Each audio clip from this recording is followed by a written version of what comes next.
Hello everyone, welcome to my channel. Good morning. তোমরা সবাই কেমন আছো? আশা করি তোমরা সবাই ভালো আছো, আমিও ভালো আছি। আমার সকল প্রিয় বন্ধুদেরকে বলছি, আমার ভিডিওটি যদি তোমাদের ভালো লাগে লাইক, কমেন্ট অ্যান্ড শেয়ার করে দিও। আর যেসব নতুন বন্ধুরা আমার ভিডিওটি দেখছো, প্লিজ তোমরা সাবস্ক্রাইব করে আমার পাশে থেকো, আমিও তোমাদের পাশে থাকবো। চলো আজকে তোমাদের সাথে শেয়ার করছি চিয়া সিড। তোমরা কে কে চিয়া সিড খাও প্লিজ কমেন্ট করে জানিও। আমি কিন্তু প্রতিদিন চিয়া সিড খাই, আমার চিয়া সিড খেতে খুব ভালো লাগে। আমি প্রতিদিন সকালে ঘুম থেকে উঠে চিয়া সিডটা আধা ঘন্টা 40 মিনিটের মতন ভিজিয়ে রেখে দিই। আর দেখো দানাগুলো কি ছোট্ট ছোট্ট ছোট্ট ছোট্ট দানাগুলো, একদম ছোট ছোট। আমি এটা প্রতিদিন সকালে ভিজিয়ে রেখে দিই।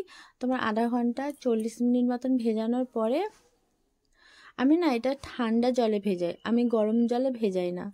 গরম জলে ভেজানো যায় কিন্তু আমি ভেজাই না গরম জলে। তোমাদের যদি গরম জলে ভিজিয়ে রাখতে মনে হয় তাহলে তোমরা রাখতে পারো, কিন্তু আমি রাখি না। আর আমি যখন খাই এটা তোমার গরম জল দিয়ে খাই, মানে হাফ মগ জল দিয়ে আমি এটা ভিজিয়ে রেখে দিই। আর যখন আমি খাই তখন গরম জল দিয়ে মানে মগটাকে পুরো ভর্তি করে নিই।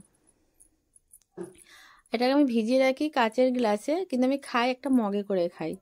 আর আমি যখন খাই একটা লেবু দিয়ে খাই, মধু খাই না। আমি মধু পছন্দ করি না, সেই জন্য আমি খাই না। আর তোমরা যারা মধু ভালোবাসো তোমরা কিন্তু মধু দিয়ে খেতে পারো, এটা খাওয়া খুব ভালো।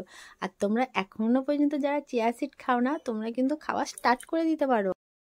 আমার ভিডিও এতটাই। বন্ধুরা তোমরা ভালো থেকো, সুস্থ থেকো, নিজেদের খেয়াল রেখো, পরিবারের খেয়াল রেখো। Tata, bye bye.